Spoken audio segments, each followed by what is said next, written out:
नमस्कार विद्यार्थियों। आज हम लेकर आ गए हैं प्राथमिक शिक्षा अधिगम स्तर मूल्यांकन 2026 के लिए, बोले तो बोर्ड परीक्षा पेपर 2026 के लिए क्लास फिफ्थ के लिए ये हमारा प्रैक्टिस पेपर है पर्यावरण अध्ययन का, जो विद्यार्थियों की काफ़ी डिमांड रहती है उसके अकॉर्डिंग हम लेकर आए हैं। तो विद्यार्थियों, आपको इस वीडियो को कंप्लीट देखना है और पूरे पेपर को सही ढंग से समझने की कोशिश करना है। तो चलिए बिना टाइम वेस्ट किए हम इस पेपर को हल करना स्टार्ट करते हैं। विद्यार्थियों, एग्जाम में आपको ये पेपर हल करने के लिए 2.5 घंटे का समय मिलता है और पूरा पेपर आपके 80 अंकों का रहने वाला है। तो हमारा पहला क्वेश्चन रहने वाला है कि दिए गए चित्र को देखकर बताएं कि किस नृत्य से संबंधित है। यहाँ पर हमारा ये चित्र दिया गया है, इस चित्र को आपको देखना है और बताना है कि ये चित्र किस नृत्य से संबंधित है। तो हम देख रहे हैं कि यहाँ पर दुर्गा माँ का फोटो लगा हुआ और महिलाएं ये नाच रही है, डांस कर रही है और काफ़ी भीड़ है, जमा है यहाँ पर और वो देख रही है। तो ये हमारा जो चित्र है वो गरबा नृत्य से संबंधित है। तो ऑप्शन नंबर इसका जो वो है ना, वो बिल्कुल करेक्ट हो जाएगा। नेक्स्ट क्वेश्चन नंबर सेकंड है, बासोड़ा व्यंजन व्यंजन से संबंधित कथन है। जो बासोड़ा होता है ना, वो किससे संबंधित है। यहाँ पर ये कथन दिए गए, इन कथनों को पढ़ना है और पता करना है। तो ये संबंधित है, इनमें बाजरा, दही, छाछ और हरी सब्जियां होती हैं, या फिर बासोड़ा व्यंजन शरीर को ऊर्जा और पोषक तत्व प्रदान करते हैं। तो ये बात दोनों की दोनों ही सत्य हैं, क्योंकि बासोड़ा होता है उसमें बाजरा, दही, छाछ और हरी सब्जियों से संबंधित ये होता है और ये शरीर के लिए बहुत ही पोषक तत्व प्रदान करता है। तो इसमें हमारा कौन सा ऑप्शन राइट हो जाएगा। पहला और दूसरा दोनों राइट है, तो कथन एक व कथन दोनों दोनों ही सत्य है। तो ऑप्शन नंबर जो स है ना, वो हमारा करेक्ट हो जाएगा।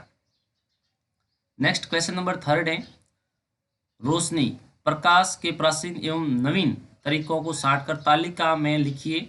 जैसे यहाँ पर हमारे कुछ वर्ड दिए गए, शब्द दिए गए, इनको पता करना है कि ये कौन सा तो पुराना तरीका है और कौन सा आधुनिक तरीका है प्रकाश का। ठीक है, जैसे डिबरी, बल्ब, मसाल, एलईडी, लालटेन, सौर लाइट। ये तो यहाँ पर प्राचीन तरीकों को हम यहाँ पर लिखते हैं। तो जैसे डिबरी है, मसाल है, लालटेन है, ये प्राचीन तरीके हैं, पुराने तरीके हैं, लालटेन वगैरह। और जो नए तरीके हैं वो है हमारा बल्ब, एलईडी और सौर लाइट। तो इसको आगे भी कुछ वर्ड हो सकते हैं, नहीं इतने ही है। तो यहाँ पर ये दिए गए हैं इसके। और उसके बाद में चौथा क्वेश्चन रहेगा, उसमें विद्यार्थियों आपके स्तंभ अ को स्तंभ ब से मिलान करना होगा। तो ये मनुष्य मनुष्य को हम किससे मिलान करेंगे, ये स्थल से मिलान करेंगे, क्योंकि ये स्थल पर रहता है। और मेंढक मेंढक है वो जल और स्थल दोनों पर रह सकता है, तो इसलिए ये सी ऑप्शन से मिलान करेगा। और जो मछली है वो केवल और केवल जल में ही रहती है, तो ये ऑप्शन ए से मिलान करेगा। उसके बाद में चौथा क्वेश्चन दिया गया है कि दिए गए शब्दों के आधार पर रिक्त स्थानों की पूर्ति कीजिए। तो यहाँ पर रिक्त स्थान में दिया गया है बगुला, तोता, मोर और उल्लू। तो यहाँ पर रिक्त स्थान था हमारे कि बड़ी और गोल आंखें होती है, तो किसकी होती है, ये उल्लू की होती है। तो यहाँ पर हमने उल्लू लिख रखा है। और दूसरा बताया गया है कि यहाँ रिक्त स्थान था हमारे सफेद रंग का होता है, लंबी गर्दन होती है, लंबे पैर और सॉस भी लंबी होती हैं। तो ये ऐसा कौन सा जीव होता है, तो वो होता है बगुला। तो यहाँ पर हमने बगुला लिख रखा है। नेक्स्ट है हमारे कि मोर के पंख नीले एवं चमकीले होते हैं। तो यहाँ पर इतना ही लिखा गया था कि पंख नीले और चमकीले होते हैं, तो ये किसके होते हैं, मोर के। तो इन शब्दों को देखकर ही हमें इन रिक्त स्थानों की पूर्ति करनी थी। तो इस प्रकार से आप लिखोगे। नेक्स्ट हमारा पांचवा क्वेश्चन है, कम पानी में होने वाली फसलों का समूह है। कम पानी में कौन सी फसलें होती है वो आपको बताना है। तो गेहूं एवं बाजरा गेहूं के लिए तो बहुत ज़्यादा पानी चाहिए होता है। मक्का और गेहूं, मक्के में भी पानी की आवश्यकता ज़्यादा होती है और गेहूं में भी। बाजरा एवं चना, तो बाजरा में पानी की आवश्यकता कम होती है और चने में भी पानी की आवश्यकता कम होती है। तो ऑप्शन नंबर जो स है वो हमारा करेक्ट हो जाएगा। गन्ना और मक्का, इन दोनों में पानी की आवश्यकता ज़्यादा रहती है। नेक्स्ट हमारे छठा क्वेश्चन है, बाजरे में कौन से पोषक तत्व पाए जाते हैं। तो बाजरे के अंदर देखो कार्बोहाइड्रेट, प्रोटीन, फाइबर और खनिज तत्व जैसे आयरन और मैग्नीशियम भी इसमें प्रचुर मात्रा में पाए जाते हैं। तो इस प्रकार से इसका आंसर आपको लिखना है। ध्यान रहे आपकी राइटिंग है वो सुंदर होनी चाहिए और साफ साफ लिखा हुआ होना चाहिए, तभी कॉपी चेक करने वाले टीचर आपके आंसर को सही ढंग से रीड कर पाएंगे। नेक्स्ट क्वेश्चन नंबर 7 है, जीव जंतुओं की हमारे जीवन में क्या भूमिका है, लिखिए। ये जीव जंतु है ना, ये हमारे लिए कैसे उपयोगी है, इसकी आपके जीवन में क्या भूमिका है वो आपको बताना है। तो यहाँ पर इसका आंसर हम लिखेंगे कि जीव जंतु हमें भोजन जैसे दूध, शहद, वस्त्र, ऊन, रेशम और कृषि कार्य जैसे खेती, परिवहन में मदद करते हैं। तो ये जीव जंतु हमारे लिए उपयोगी हैं, क्योंकि उनसे हमें भोजन मिलता है, वस्त्र भी मिलते हैं जैसे ऊन है, रेशम है, ये मिलता है इन जीव जंतुओं से मिलता है। कार्यों में भी, कृषि कार्यों में भी ये मददगार होते हैं, जैसे खेती के लिए बैल है वो जरूरी होते हैं। और उसके बाद में वे पर्यावरण का संतुलन भी बनाए रखते हैं। उसमें भी वो सहायता हमें प्रदान करते हैं। तो इस प्रकार से इसका आंसर हो जाएगा। नेक्स्ट 8वां क्वेश्चन है, कौन से जीव अपनी जीभ को बाहर रखकर शरीर को ठंडा रखते हैं? तो एक तो हो गया कुत्ता। कुत्ता अपनी जीभ है वो लगातार बाहर ही रखता है। इसका रीजन ये नहीं है कि उसकी जीभ मुंह के अंदर आती नहीं है। इसका रीजन ये है कि वो अपने शरीर का जो टेम्परेचर होता है ना उसको मेंटेन करने के लिए अपनी जीभ है वो बाहर रखते हैं। तो इसमें आपके हो जाएगा कुत्ता और भेड़िया। तो ऑप्शन नंबर हमारा कौन सा राइट हो रहा है? ऑप्शन नंबर स है जो करेक्ट हो जाएगा। बिल्ली की जीभ बाहर नहीं रखती। बिल्ली तो दूध पीने के बाद में अपने मुंह को साफ करने के लिए जीभ को बाहर निकालती है। नेक्स्ट क्वेश्चन नंबर 9 है, राजस्थान में पारंपरिक जल संरक्षण की प्रणाली। पारंपरिक मतलब पुरानी, प्राचीन, ठीक है। तो इसमें बावड़ी और तालाब हमारा राइट हो जाएगा। बावड़ी और तालाब ये पुराना तरीका है। और तालाब एवं नदी, तालाब नदी तो ऑलरेडी प्राकृतिक है, ये तो लोग बनाते नहीं है। समुद्र और झील, समुद्र को लोग बनाते नहीं, झील तो मान लो खोद लेते थे। नाडी एवं नदी, नाडी तो मान लो बना लेते थे लेकिन नदी को नहीं बनाते थे। तो यहाँ पर नदी नदी नदी नदी और समुद्र ये तीन ऑप्शन में आए ना, इसी कारण से ये गलत हो जाएगा। लेकिन बावड़ी और तालाब ये दोनों ही लोगों ने बनाए हुए, ये मतलब कृत्रिम में, इसी कारण से ये इनका ही उपयोग करते थे पुराने समय में, अभी भी करते हैं। नेक्स्ट क्वेश्चन नंबर 10 है, चित्र से संबंधित जानकारी प्राप्त करने के लिए किन्हीं दो प्रश्नों का निर्माण करना। यहाँ पर ये जो चित्र दिया गया है, इस चित्र को देखकर आपको कोई दो प्रश्न बनाने हैं। क्या करना है? दो प्रश्न बनाने हैं। तो हम देखते हैं कि बच्चा आइसक्रीम खा रहा है, तो हम ऐसा सवाल पूछ सकते हैं कि बच्चा क्या खा रहा है, या बच्चे के हाथ में क्या है ना। इस प्रकार से हम सवाल कर सकते हैं। तो यहाँ पर हमने पहला प्रश्न बनाया कि बच्चा हाथ में क्या लेकर खा रहा है, ये पूरा प्रश्न बनाया है। आप अपने अकॉर्डिंग भी बना सकते हैं। और यहाँ पर देखते हैं कि ये पक्षी हैं वो पानी पी रहे हैं, तो पक्षी क्या कर रहे हैं, पक्षी कहाँ पर बैठे हैं। इस प्रकार से कई प्रकार के हम सवाल बना सकते हैं। तो यहाँ पर हमने सवाल बनाया कि परिंदे पात्र में पक्षी क्या कर रहे हैं। तो इस प्रकार से आप क्वेश्चन बना सकते हैं। नेक्स्ट 11वां क्वेश्चन है, पेड़ पौधे हमारे जीवन का अभिन्न अंग है। पेड़ पौधे वो हमारे जीवन का अभिन्न अंग है। शिक्षक से पूछने के लिए, मान लो ये सवाल आपको, मुझे कुछ पूछने हैं सवाल, तो आप किस प्रकार के दो सवाल बनाओगे? कमेंट करके भी बताना। और हमने यहाँ पर कुछ क्वेश्चन बना रखे हैं, वो मैं आप तक साझा करता हूँ। तो मैंने पहला प्रश्न बनाया कि पेड़ पौधे हमें ऑक्सीजन कैसे देते हैं, ये सवाल है, वो हम टीचर से पूछ सकते हैं। पेड़ों से हमें कौन कौन सी औषधियाँ प्राप्त होती है, ये भी हम सवाल पूछ सकते हैं। पेड़ हमारे लिए कैसे फायदेमंद है, ये भी पूछ सकते हैं। कई प्रकार के सवाल हैं जो हमारे मन में उत्पन्न होते हैं। तो ये क्वेश्चनों के आंसर करने तो बिल्कुल ही आसान है। नेक्स्ट क्वेश्चन नंबर है 12, तुलसी पौधा औषधीय गुणों की रानी है। तुलसी का जो पौधा होता है वो औषधीय गुणों की रानी कहलाती है। इसके बारे में दो प्रश्न बनाओ। तो इसके बारे में हम बना सकते हैं क्वेश्चन। पहला हमने बनाया कि सर्दी खांसी में तुलसी का उपयोग कैसे किया जाता है, या तुलसी हमारे लिए कैसे उपयोगी है, तुलसी को हम औषधियों के गुणों की रानी क्यों कहते हैं। इस प्रकार से सवाल बनाना तो बिल्कुल इजी है। तो इसमें तो आप पूरे पूरे अंक प्राप्त कर सकते हैं। तो यहाँ पर हमने दूसरा क्वेश्चन बनाया है कि तुलसी के पौधे में कौन कौन से औषधीय तत्व पाए जाते हैं। ठीक है, तो इस प्रकार से हम ये बना सकते हैं। उसके बाद में 13वां क्वेश्चन है, अरावली पर्वतमाला में पश्चिम में स्थित भौगोलिक प्रदेश की व्याख्या कीजिए। ये इसका आंसर थोड़ा आपको विस्तार से लिखना है, मैंने शॉर्ट एंड स्वीट दिया है, इसके अकॉर्डिंग आप बड़ा आंसर बना सकते हो। कि अरावली के पश्चिम में थार का मरुस्थल स्थित है, जो अधिकतर जैसलमेर, बाड़मेर, जोधपुर, जालौर के कुछ भागों में फैला हुआ है, बीकानेर तक भी। यहाँ रेतीले टीले पाए जाते हैं। यहाँ पर रेतीले टीले पाई जाती हैं, तेज हवा चलती हैं, रेतीले टीले इधर उधर खिसकते रहते हैं हवा के साथ में, है ना। वनस्पति कम होती हैं, जलवायु शुष्क है, वहाँ पर वर्षा कम होती है। इस प्रकार से इस क्वेश्चन को, मतलब इस क्वेश्चन के आंसर को आप बड़ा भी कर सकते हैं। नेक्स्ट हमारा क्वेश्चन नंबर प्रश्न संख्या 14 है। थोड़ा इंग्लिश के पेपर को सॉल्व करते तो इंग्लिश ज़्यादा आ जाती है। तो क्वेश्चन नंबर हमारा 14 है, समय के साथ खान पान में आए बदलाव और प्रभाव पर अपनी राय व्यक्त कीजिए। समय के साथ में खान पान में बदलाव आता है, हमारे रहन सहन में भी बदलाव आता है। तो उनके अकॉर्डिंग आपको इसका आंसर करना है कि क्या बदलाव होते हैं। तो यहाँ पर हम इसका उत्तर लिखेंगे, खान पान में आए मुख्य बदलाव उनको लिखेंगे। पहले तो पारंपरिक भोजन से दूरी हो रही है हमारी, कि पहले लोग अपने घरों से शुद्ध और पौष्टिक भोजन का अधिक सेवन करते थे, और अब है वो मतलब बदलाव आए वो बाद में लिखेंगे। तो यहाँ पर ये जो मुख्य बदलाव है उसका वर्णन है, उसके बाद में प्रभाव क्या होगा वो देखेंगे। बाजारू और फास्ट फूड जैसा जंक फूड है वो लोग ज़्यादा यूज़ करते हैं। आज के समय में बच्चों और बड़ों में जंक फूड खाने का प्रचलन बढ़ गया है, ये बदलाव आया है। बनावटी और डिब्बाबंद भोजन, ये भी लोगों में बदलाव आया है। आजकल रासायनिक रूप से सुरक्षित भोजन का उपयोग लोग अधिक करते हैं, है ना। डिब्बों में बंद होता है उसका ज़्यादा उपयोग करते हैं, और घर पर कुछ वस्तुएं बनाकर खाने में लोग मतलब परेशान होते हैं, वो नहीं करते हैं। अब इन बदलावों के प्रभाव क्या होते हैं? स्वास्थ्य पर असर होता है पहली बात तो। पोषक तत्वों की कमी से और जंक फूड से अधिक सेवन से बच्चों में मोटापा बढ़ जाता है, कमजोरी आती है, कम उम्र में ही लोग बीमार होने लग जाते हैं बच्चे, और इससे होने वाले जो बीमारियां हैं उनके खतरे भी बढ़ जाती हैं। नेक्स्ट है पाचन तंत्र तंत्र की समस्या रहती है हमारे। घर के बाहर का तला भुना खाना पाचन तंत्र को डैमेज करता है, खराब करता है। नेक्स्ट हमारा इसका प्रभाव रहेगा प्रतिरोधक क्षमता की कमी, इम्यूनिटी पावर की हमारी कमी आ जाएगी। प्राकृतिक और शुद्ध भोजन न करने से शरीर में बीमारियों से लड़ने की ताकत है, एंटीबायोटिक है, वो हमारे कमजोर पड़ती जाती है। और फिर हम डॉक्टर के पास से एंटीबायोटिक लेते हैं, तो जो प्राकृतिक रूप से जो हमें एंटीबायोटिक मिलता है ना, उस पर वो असर करता है और धीरे धीरे वो कमजोर हो जाती है। नेक्स्ट 15वां क्वेश्चन है, विद्यालय में आयोजित स्वच्छता रैली के लिए कोई 2 नारे बनाइए। तो बिल्कुल आसान है, बना देंगे। स्वस्थ भारत, स्वस्थ भारत, ये एक नारा हो गया। दूसरा हो गया गंदगी को दूर भगाओ, देश को सुंदर बनाओ। इसके अनुसार आप अपने मन से भी नारे बना सकते हैं।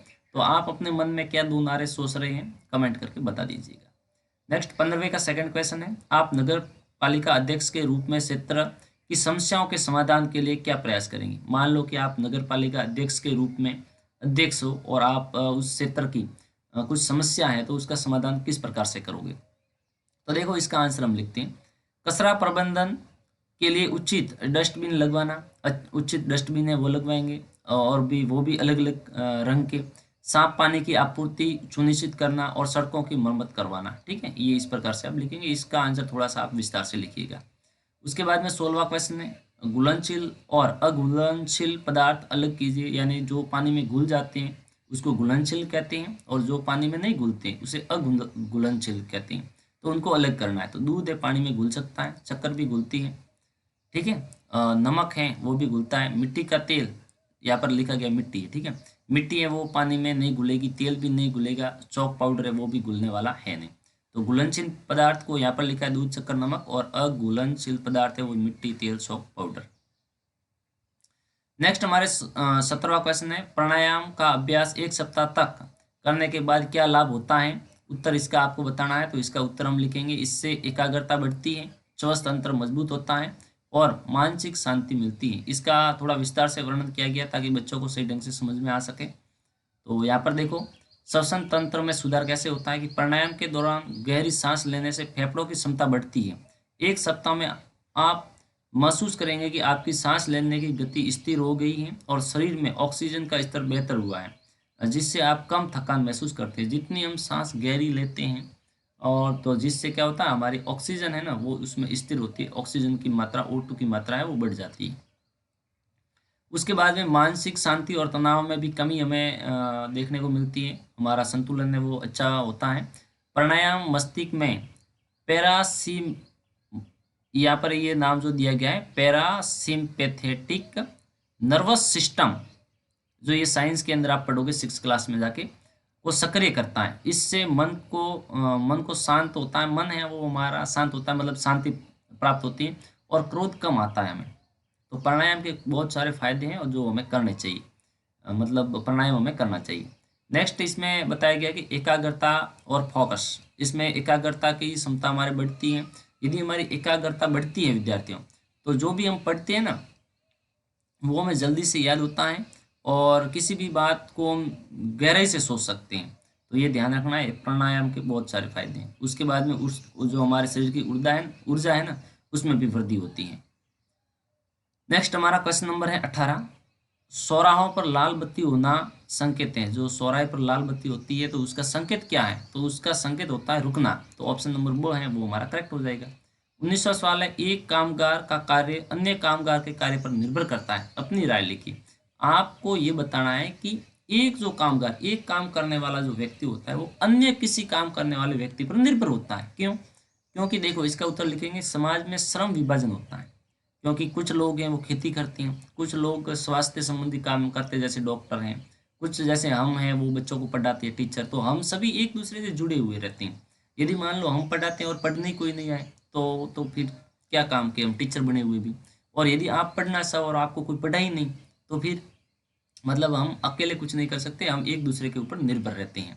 तो इसी प्रकार से इसका आंसर आपको अपने मन के अकॉर्डिंग लिखना होता है, लेकिन यहाँ पर मैंने लिखा है इसका आंसर समाज में श्रम विभाजन होता है। जैसे किसान अनाज उगाता है तो बुनकर कपड़ा बनाता है। हम अपनी सभी जरूरतों के लिए एक दूसरे पर निर्भर रहते हैं, क्योंकि हम अकेले हमारी जितनी भी जिम्मेदारी है वो पूरी नहीं कर सकते।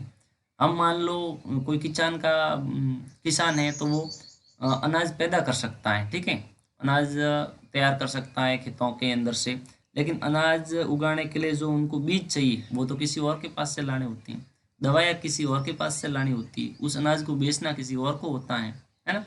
तो ये सभी की सभी वस्तुएं एक ये व्यक्ति नहीं कर सकता, तो अलग अलग कामगार के ऊपर निर्भर करता है, तो इसलिए एक दूसरे के ऊपर हम निर्भर रहते हैं।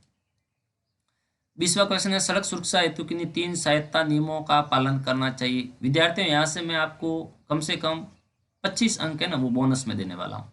क्यों? क्योंकि यदि इनको आप सही ढंग से पढ़ लोगे तो ये आपके हिंदी में भी पूछा जाएगा। हिंदी का जो पेपर है उसमें भी सुरक्षा से संबंधित सवाल पूछे जाते हैं, 4-5 नंबर के पूछे जाएंगे, और इंग्लिश में भी पूछे जाते हैं, और गणित के अंदर भी इससे रिलेटेड क्वेश्चन पूछे जाते हैं।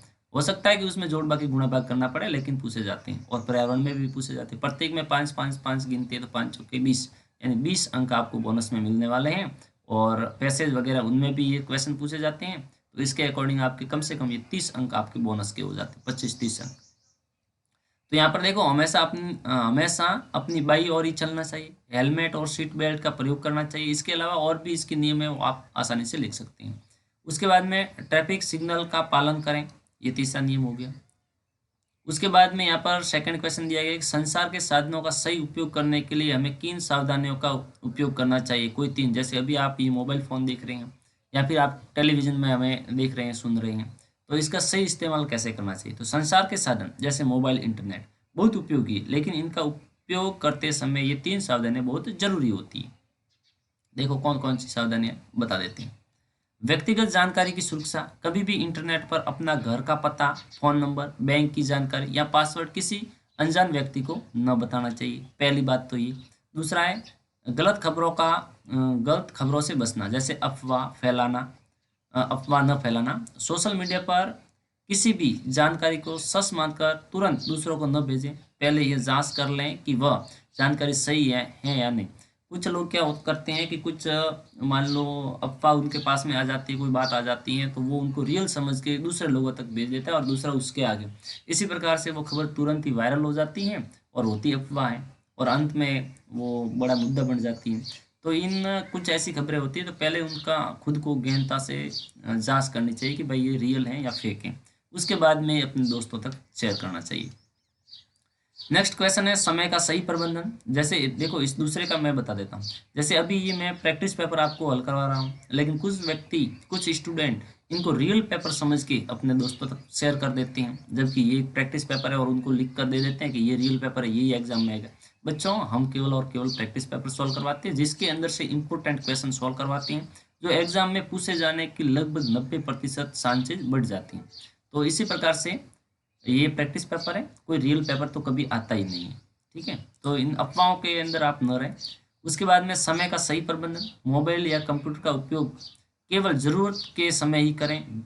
बहुत अधिक समय इन साधनों पर बिताने से हमारी आंखें और सेहत पर बुरा असर पड़ता है, तो ज़्यादा मोबाइल नहीं देखना चाहिए, ये भी बात इसने सही बताई है, और ये हमें ध्यान भी रखना चाहिए।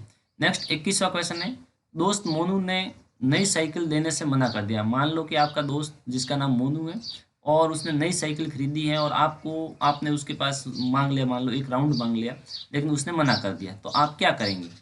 साइकिल पंचर कर देंगे, मेरे ख्याल से तो आप पहला काम यही करेंगे, या फिर मोनू को साइकिल देने के लिए समझाना चाहिए, या फिर उनको आप समझाओगे कि भाई दे देने साइकिल। उसके बाद में मोनू से बात करना बंद कर देना चाहिए, या आप उससे नाराज हो जाएंगे, या फिर साइकिल छीन लेनी चाहिए, या फिर ज़बरदस्ती उसके पास से साइकिल लेनी चाहिए। अब इसका आंसर तो आपको मुझे कमेंट करके बताना पड़ेगा, क्योंकि इसका आंसर आपको अपने मन के अकॉर्डिंग देना है, लेकिन होना चाहिए। नेक्स्ट क्वेश्चन नंबर लास्ट है मेरे ख्याल से, 22वां क्वेश्चन है, महर्षि दयानंद सरस्वती के सामाजिक सुधार के लिए विचार लिखिए। उनके क्या विचार थे वो आपको लिखने हैं। तो देखो, उनके बहुत ही अच्छे विचार थे। महर्षि दयानंद सरस्वती आधुनिक भारत के उन महान समाज सुधारकों में से हैं जिन्होंने वेदों की ओर लौटो का एक बहुत ही फेमस नारा दिया था, जो लोगों ने बहुत पसंद किया और अभी भी हम लोग उनको यूज कर रहे हैं। नारा देकर भारतीय समाज को कुरीतियों मुक्त करने का प्रयास किया। उनके सामाजिक सुधार के मुख्य विचार निम्नलिखित थे। अब देखो उनके मुख्य विचार क्या क्या थे। जाति प्रथा और छुआछूत का विरोध उन्होंने किया। नारी शिक्षा को महत्वता दी। उन्होंने नारी शिक्षा पर जोर लगाया था। इनको थोड़ा विस्तार से आप पढ़ लेना। और उसके बाद में देखो, उसके बाद में स्त्रियों से संबंधित उन्होंने क्या क्या टॉपिक किए थे। स्त्री शिक्षा से रिलेटेड बाल विवाह का विरोध किया उन्होंने, विधवा विवाह का समर्थन किया और शिक्षा प्रणाली में सुधार किया। शिक्षा प्रणाली में उन्होंने बहुत ही अच्छा सुधार किया है। उन्होंने बहुत सारी कोशिश की। उन्होंने एक ये भी नारा दिया था कि उठो जागो और तब तक मत रुको, तब तक आपका लक्ष्य प्राप्त न हो जाए। तो अभी आप भी तब तक मत रुको जब तक आपके एग्जाम है ना, उसके अंदर आप टॉप नहीं कर लो, है ना। तो आप एक टॉपर बनो, यानी अच्छी शिक्षा प्राप्त करो। और अच्छी शिक्षा प्राप्त करने के लिए आपके अंदर थोड़ी एकाग्रता भी होनी चाहिए, देखने की क्षमता भी होनी चाहिए। अब मुझे पता है कि कुछ विद्यार्थी ही पूरा पेपर, प्रैक्टिस पेपर सॉल्व करते हैं, देखते हैं। यदि आप 1-2 मिनट देखते हैं और उसके बाद में उसको छोड़ देते हैं तो उससे आपको कोई जानकारी प्राप्त नहीं होती। आपका समय है वो व्यर्थ होता है। मैं ये नहीं कहता केवल और केवल मेरे वीडियोज़ ही देखो, मैं जो प्रैक्टिस पेपर सॉल्व कर रहा हूँ उन्हें ही देखो, नहीं। आप किसी भी टीचर के प्रैक्टिस पेपर देख रहे हैं, सही से जो समझा रहा है उनको कंप्लीट रूप से देखो और उसके मेथड को समझो, तभी आपको अच्छी शिक्षा प्राप्त होती है, मतलब उससे कुछ जानकारी आपको मिलती है। ठीक है, तो इसी प्रकार से ये हमारा क्लास 5 के लिए ईवीएस का प्रैक्टिस पेपर कंप्लीट होता है। अब हम मिलेंगे आपसे किसी और वीडियो में, तब तक के लिए आप सभी को हमारी तरफ से जय हिंद, वंदे मातरम।